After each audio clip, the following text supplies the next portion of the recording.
তোমরা যারা ক্যালকাটা ইউনিভার্সিটির আন্ডারে সেকেন্ড সেমিস্টারের ছাত্রছাত্রী আছো, তোমাদের জন্য আজকে ক্লাস খুবই গুরুত্বপূর্ণ। আজকের ক্লাসে তোমাদের ইএনভিএস অর্থাৎ পরিবেশবিদ্যা সাবজেক্টের 3 নম্বর ইউনিট থেকে গুরুত্বপূর্ণ 3টি 5 নম্বরের প্রশ্নের উত্তর নিয়ে আলোচনা করব। প্রথম দুটি প্রশ্ন আমি আগের ক্লাসে আলোচনা করেছি, আজকে 3 নম্বর দাগ থেকে আলোচনা করছি। দেখো, প্রথম প্রশ্ন আজকের ক্লাসের ইকো ফেমিনিজম বা পরিবেশ নারীবাদ বলতে কী বোঝো, পরিবেশ সংরক্ষণে এর ভূমিকা লেখো। দেখো, প্রথমেই সংজ্ঞা বা প্রাথমিক ধারণা দেখে নাও। ইকো ফেমিনিজম বা পরিবেশ নারীবাদ হলো এমন একটি সামাজিক ও রাজনৈতিক মতাদর্শ যা নারী এবং প্রকৃতির ওপর হওয়া শোষণের মধ্যে একটি গভীর সম্পর্ক তুলে ধরে। ফরাসি লেখিকা ফাসোয়া দ্রোবন সর্বপ্রথম এই ধারণার সূত্রপাত করেন। আর এই মতবাদ অনুসারে পুরুষতান্ত্রিক সমাজ ব্যবস্থায় যেভাবে নারীদের দুর্বল ভেবে আধিপত্য বিস্তার করা হয়, ঠিক একইভাবে প্রকৃতির ওপর যথেচ্ছ অধিকার ফলানো হয়। পরিবেশ নারীবাদ বিশ্বাস করে যে নারী এবং প্রকৃতি উভয়ের প্রতি এই শোষণের অবসান ঘটিয়ে একটি সমতাভিত্তিক সমাজ গড়ে তোলা প্রয়োজন। এবার যদি ইকো ফেমিনিজম কাকে বলে, তখন এটুকু লিখলেই হবে 2 নম্বরের জন্য, ঠিক আছে। তারপরে দেখো, তারপরে কি বলা হচ্ছে যে পরিবেশ সংরক্ষণে পরিবেশ নারীবাদের ভূমিকা। প্রথম পয়েন্ট হচ্ছে প্রকৃতির সঙ্গে আত্মিক সম্পর্ক। নারীদের সঙ্গে প্রকৃতির এক নিবিড় ও আত্মিক সম্পর্ক রয়েছে। দৈনন্দিন জীবনের জ্বালানি সংগ্রহ, জল আনা বা কৃষিকাজের সঙ্গে নারীরা প্রত্যক্ষভাবে যুক্ত থাকেন। তাই পরিবেশের যে কোনো ক্ষতি তাদের জীবনযাত্রাকে সরাসরি প্রভাবিত করে, যার ফলে তারা স্বতঃস্ফূর্তভাবে পরিবেশ রক্ষায় এগিয়ে আসেন। তারপর হচ্ছে পরিবেশ আন্দোলনের নেতৃত্বদান। ভারতে পরিবেশ রক্ষার ইতিহাসে নারীদের ভূমিকা অনস্বীকার্য। গাড়োয়াল হিমালয়ের চিপকো আন্দোলনে, গৌরা দেবী বা নর্মদা বাঁচাও আন্দোলনে মেধা পাটেকরের মতো নারীরা প্রমাণ করেছেন যে পরিবেশ রক্ষায় নারীরা কতটা শক্তিশালী ও আপোষহীন হতে পারে। তারপর জীববৈচিত্র্য ও বীজ সংরক্ষণ।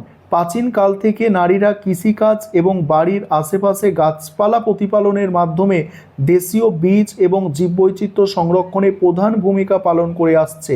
তারা রাসায়নিক সারের বদলে প্রাকৃতিক উপায়ে কৃষিকাজে বেশি স্বচ্ছন্দ।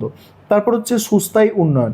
পরিবেশ নারীবাদীরা মনে করেন প্রকৃতির অপরিকল্পিত ধ্বংসের মাধ্যমে প্রকৃত উন্নয়ন সম্ভব নয়। তারা সম্পদের পরিমিত ব্যবহার এবং সুস্থায়ী উন্নয়নের উপর জোর দেয়, যা বর্তমান ও ভবিষ্যৎ উভয় প্রজন্মের জন্য সুরক্ষিত পরিবেশ নিশ্চিত করে। তারপর হচ্ছে কি অহিংস ও যত্নশীল দৃষ্টিভঙ্গি। নারীরা স্বভাবতই যত্নশীল এবং সহনশীল হন। পরিবেশ নারীবাদ এই যত্নশীল দৃষ্টিভঙ্গিকে প্রকৃতির ওপর প্রয়োগ করার কথা বলে, যার মাধ্যমে পরিবেশের ওপর মানুষের আধিপত্য বিস্তারে আগ্রাসী মনোভাব দূর করা সম্ভব। তারপরে হচ্ছে কি পরের প্রশ্ন, পরিবেশ সংরক্ষণে বিভিন্ন সংস্কৃতি ও লোকায়ত প্রথার ভূমিকা, উপযুক্ত উদাহরণসহ আলোচনা করো।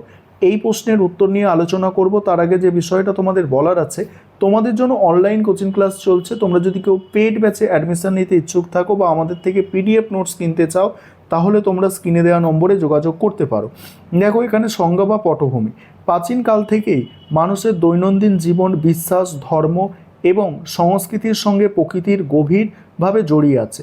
লোকায়ত প্রথা বা ঐতিহ্যবাহী সংস্কৃতি বলতে সেই সমস্ত আচার আচরণ ও রীতিনীতিকে বোঝায় যা যুগের পর যুগ ধরে কোনো নির্দিষ্ট জনগোষ্ঠীর মধ্যে পরিচালিত রয়েছে। এই সমস্ত চিরাচরিত প্রথা এবং ধর্মীয় বিশ্বাসের মাধ্যমে অরণ্য, নদী, পাহাড় এবং বন্যপ্রাণীকে সম্মান জানানোর যে রীতি গড়ে উঠেছে, তা পরিবেশ সংরক্ষণের এক অসামান্য ঢাল হিসাবে কাজ করে।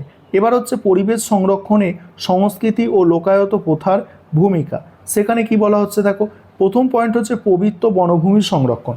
ভারতের বিভিন্ন প্রান্তে আদিবাসী ও স্থানীয় মানুষেরা ধর্মের মোড়কে বহু বনাঞ্চলকে পবিত্র বলে বিশ্বাস করেন এবং সযত্নে রক্ষা করেন। মেঘালয়ের মফলং ও রাজস্থানের বিষ্ণুই সম্প্রদায়ের পবিত্র বনভূমির অন্যতম শ্রেষ্ঠ উদাহরণ। এখানে ধর্মীয় অনুশাসনের কারণে গাছ কাটা বা পানি শিকার করা সম্পূর্ণ নিষিদ্ধ। বৃক্ষ ও পানির আরাধনা।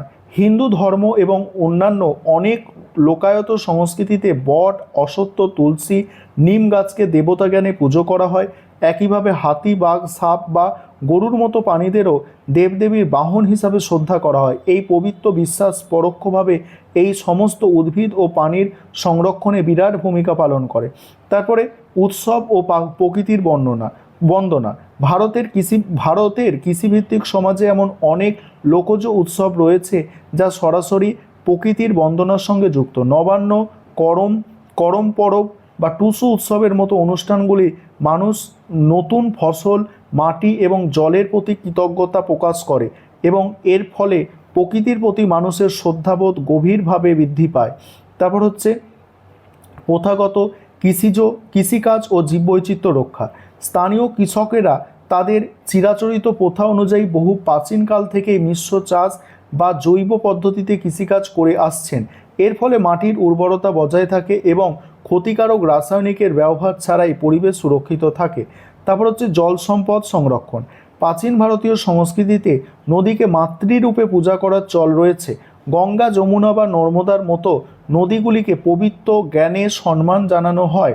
রাজস্থান বা গুজরাটের মতো শুষ্ক অঞ্চলে বৃষ্টির জল ধরে রাখার জন্য চিরাচরিত প্রথার যে সমস্ত জলাশয় তৈরি করা হতো, ঠিক আছে, তা জল সংরক্ষণের অন্যতম প্রাচীন নিদর্শন। এবার আজকের ক্লাসের শেষ প্রশ্ন, মানব জনসংখ্যা। দেখো, মানব জনসংখ্যা বৃদ্ধি কিভাবে মানব কল্যাণ ও পরিবেশকে প্রভাবিত করে। দেখো, মানব জনসংখ্যা বৃদ্ধির ধারণা, প্রথম পোর্শনটা দেখো। জনসংখ্যা বৃদ্ধি বলতে কোনো একটি নির্দিষ্ট অঞ্চলে নির্দিষ্ট সময়ের মধ্যে মানুষের সংখ্যা দ্রুত হারে বৃদ্ধিকে বোঝায়। বর্তমানে পৃথিবীর মানুষের সংখ্যা যে লাগাম ছাড়া হারে বাড়ছে তা মানব সমাজ এবং প্রাকৃতিক পরিবেশ উভয়ের জন্যই এক গভীর সংকটের সৃষ্টি করেছে। পৃথিবীর বাসযোগ্য স্থান এবং প্রাকৃতিক সম্পদ অত্যন্ত সীমিত, কিন্তু জনসংখ্যার এই অস্বাভাবিক বৃদ্ধি সেই সীমিত সম্পদের ওপর অতিরিক্ত চাপ সৃষ্টি করছে, যার ফলে মানব কল্যাণ সরাসরি ব্যাহত হচ্ছে এবং পরিবেশের ভারসাম্য চরমভাবে বিঘ্নিত হচ্ছে। তারপরে কি মানব কল্যাণের ওপর জনসংখ্যা বৃদ্ধির প্রভাব? 1 নম্বর হচ্ছে খাদ্য ও পানীয় জলের সংকট। জনসংখ্যা বৃদ্ধির সাথে সাথে মানুষের দৈনন্দিন খাদ্যের চাহিদা বিপুল হারে বাড়ছে।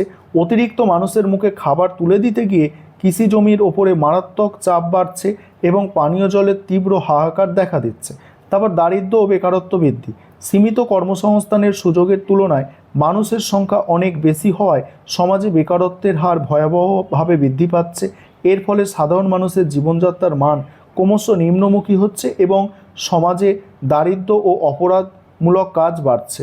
তারপর স্বাস্থ্য ও বাসস্থানের সমস্যা। বিপুল সংখ্যক মানুষের জন্য উপযুক্ত চিকিৎসা পরিষেবা এবং সুস্থ বাসস্থানের ব্যবস্থা করা অত্যন্ত কঠিন হয়ে পড়ছে।